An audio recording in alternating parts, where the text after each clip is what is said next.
Hello, good evening everyone. Welcome back to Study with Vaishnavi Jha. In today's class, we will discuss chemical reactions and equations. So let's start. Okay, so first thing, the name of the chapter, chemical reactions and equations. तो सबसे पहले तो हमको ये पता चलना चाहिए कि chemical reactions क्या होता है, कैसे हमें पता चलेगा that a chemical reaction has taken place, right? तो chemical reactions के कुछ केमिकल रिएक्शंस के कुछ ऐसे आइडेंटिफिकेशन फैक्टर्स है जिससे हमें ये पता चल सकता है कि ये रिएक्शन केमिकल रिएक्शन है या नहीं है. There are certain events like for example जब एक केमिकल रिएक्शन हुआ होगा तो एक नया प्रोडक्ट बनेगा. A new product is formed. अगर कोई नया प्रोडक्ट बन रहा है तो हम बोल सकते हैं that chemical reaction is form. For example we took H2, we took O2, the product came out to be H2O. ये जो H2O है it is totally different from hydrogen and oxygen. इसकी प्रॉपर्टी इसके साथ मैच नहीं करती है. That means ये एक नया प्रोडक्ट हमको मिला है. So this is a chemical reaction. और क्या हो सकता है, और क्या पॉसिबिलिटी है that a chemical reaction has occurred. So colour change.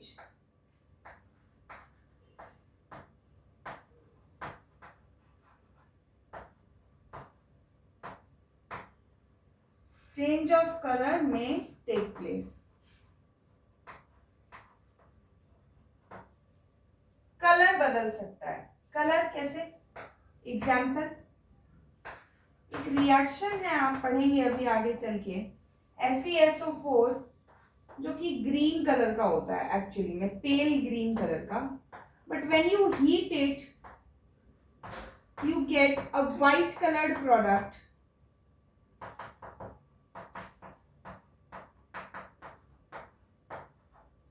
plus some sulfur dioxide and trioxide gases.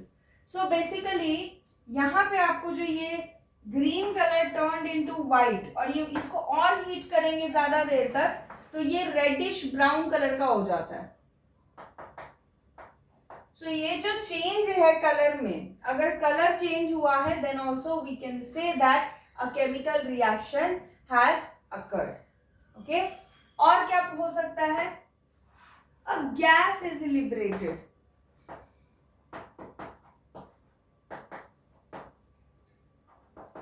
कोई गैस जो है वो रिलीज हुई है. जैसे यहाँ पर देखिए इसी एग्जांपल में ये देख रहे हैं आप SO2, SO3. These are gases. So some gas is evolved. So we can say that a chemical reaction has taken place. Next thing is temperature change.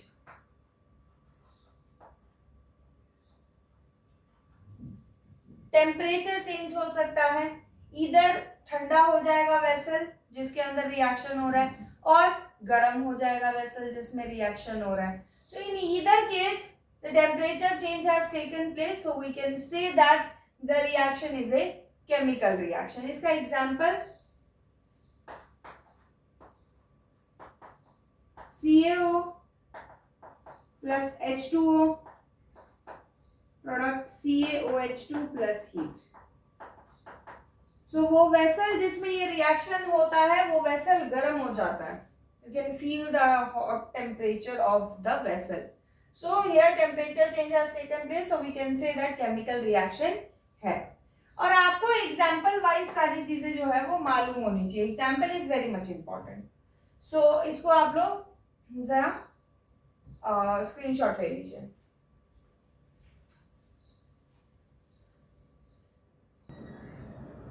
Now chemical equation. Chemical equation क्या होता है वो देखिए. देखिए chemical reaction आपने देखा, चार चीजें हो रही है तो हम कह सकते हैं that a chemical reaction has taken place. चारों में से कोई भी एक चीज, either a gas is evolved और टेम्परेचर चेंज और कलर चेंज और a new product is formed, anything. ठीक है, तो हम बोलेंगे दैट केमिकल रिएक्शन हुआ है. Now coming to chemical equation. तो केमिकल इक्वेशन क्या है? यही जो हमने बोला, अगर मैं बोलूँ अब हाइड्रोजन ले रहे हैं, we add it with oxygen and we obtain water. So if we represent it in the certain way, then we can call it a chemical equation. हम बोल सकते हैं कि it is representation of chemical reaction. क्या है? Chemical reaction का ये एक रिप्रेजेंटेशन है. ठीक है, कैसा रिप्रेजेंटेशन है? जैसे मान लीजिए hydrogen plus oxygen, it gives you water. So इसमें हमने क्या क्या चीजें ली हैं? ये जो आप देख रहे हैं ये होते हैं रिएक्टेंट्स. एरो से पहले लेफ्ट हैंड साइड वाले, एरो के बाद जो है वो होता है product. And both reactants and products are separated by a arrow, right? तो ये लिख लेंगे representation of chemical reaction in terms of reactants and products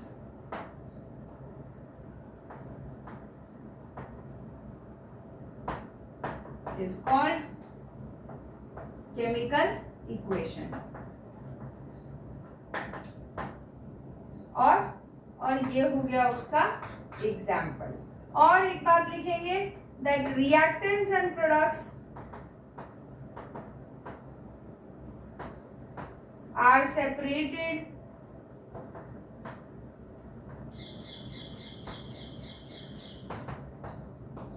by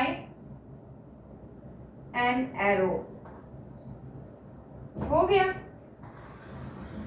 कुछ है ही नहीं इसमें, बड़ा ही सिंपल सा है. नाउ केमिकल रिएक्शन इक्वेशन जो है वो आपके दो टाइप्स के हो सकते हैं. It can be of two types. One is word equation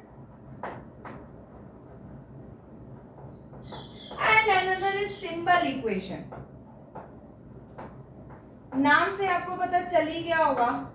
word equation है ये, लिख लेंगे example, hydrogen plus oxygen gives you water. This is word equation because we are using word to represent things here, right?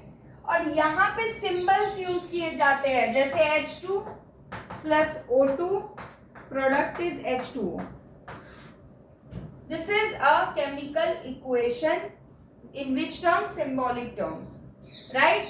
तो ये आपका chemical equation है. इसमें कुछ ऐसी बात नहीं है. You don't have to remember like typical definition. आपको पता होना चाहिए कि it is just a representation of chemical reaction. That's it. है ना? कुछ भी इसमें ऐसा नहीं है. अब देखिए क्या होता है, आपकी बुक में एक एक्टिविटी दी है और मैं आपको बताती हूँ केमिस्ट्री जो है वो सिर्फ 3 चीजों पे चल रही है. Activity is very very important. उन तीनों में से एक्टिविटी सबसे इंपॉर्टेंट चीज है, तो आप एक्टिविटीज मिस नहीं करेंगे. Okay, I will try my best कि मैं हर एक एक्टिविटी कराऊं, बट इन केस अगर कोई एक्टिविटी रह जाती है तो भी आपको वो करनी है. Don't think that it won't come in exam, ऐसा कुछ नहीं है. और इम्पॉर्टेंट, हाँ ये मत सोचिए कि कोई एक्टिविटी इम्पॉर्टेंट है तो हम वही करेंगे. कोई एक्टिविटी बहुत इम्पॉर्टेंट है या नहीं है, या कोई ऐसी एक्टिविटी नहीं है जो कि बिल्कुल इम्पॉर्टेंट नहीं है. हर एक्टिविटी इक्वली इम्पॉर्टेंट है, तो आप हर किसी पे उतना ही जो है आप ध्यान देंगे. Okay, so first activity in this chapter representing chemical reaction is burning of magnesium oxide. तो आपकी बुक में एकदम फर्स्ट एक्टिविटी दी हुई है केमिकल रिएक्शन शो करने के लिए, और वो एक्टिविटी किस चीज की है? Burning of magnesium. Burning of magnesium ribbon, Mg ribbon. So मैं आपको पूरा प्रोसीजर लिख के नहीं बता रही हूँ, just explaining the thing that happened. कैसे एक्सप्लेन किया है इस एक्टिविटी को और इसमें से क्वेश्चन क्या बनते हैं. सो बेसिकली बर्नर है, ठीक है. इस बर्नर में हमने क्या किया, एक मैग्नीशियम रिबन लिया और उस मैग्नीशियम रिबन को हमने इसमें बर्न किया. Let's increase its length. ठीक है, मैग्नीशियम रिबन को बर्न कर रहे हैं किसमें, हम बर्नर में।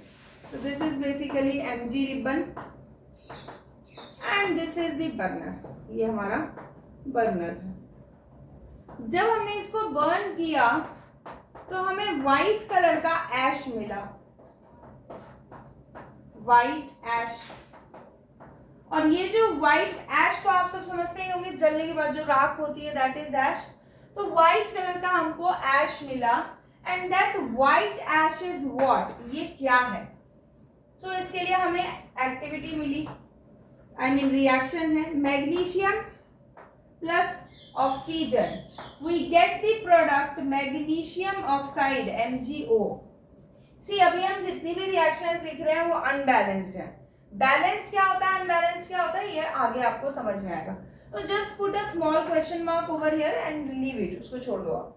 बैलेंसिंग आपको बाद में समझाएगी, आई मीन नेक्स्ट क्लास तक समझ आ जाएगी। सो ये है आपका मैग्नीशियम प्लस फायर में बर्न किया तो oxygen, we got the product magnesium oxide. तो ये जो हमें मिला है,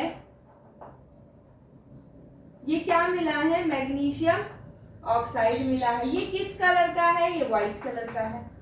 you have to remember the colours of the product, सबके नहीं बट कुछ कुछ के प्रोडक्ट्स के कलर आपको मालूम होने चाहिए। जैसे कॉपर सल्फेट ब्लू होता है, FeSO4 ग्रीन होता है, Fe2O3 रेड होता है, आई मीन व्हाइट होता है, रेडिश ब्राउन हो जाता है देन। तो इस तरीके से कुछ प्रोडक्ट्स आपको याद रखने पड़ेंगे कलर, उसका कोई शॉर्टकट नहीं है और धीरे धीरे याद, लिखते लिखते आपको याद हो जाएगा। सो ये एक्टिविटी है, बट इस एक्टिविटी में एक बड़ा इंपॉर्टेंट काम हुआ है ये सब होने से पहले, वो ये है कि ये जो मैग्नीशियम रिबन है इसको पहले सैंड पेपर से क्लीन किया गया है and after cleaning it with sand paper it was put under the experiment. So why was it cleaned before the experiment, why was it clean with sand paper, the question is. So क्यों इसको clean किया जाता है, because अगर इसको clean करेंगे तो इसके ऊपर से जो लेयर है ऑक्सीजन की, जो मैग्नीशियम फॉर्म कर लेता है कुछ टाइम उसको रखो तो, सो वो layer would be removed. Okay, तो मैग्नीशियम के साथ रिएक्शन होगा, अदरवाइज मैग्नीशियम ऑक्साइड के साथ रिएक्शन होगा तो डिजायर्ड प्रोडक्ट नहीं मिलेगा। सो इसीलिए हमने मैग्नीशियम रिबन को क्लीन किया to remove the oxide layer which is formed over it over a certain period of time, right. बाकी तो कुछ ऐसा इसमें है नहीं एक्टिविटी में, you just have to remember what is the colour of magnesium oxide, that is white colour.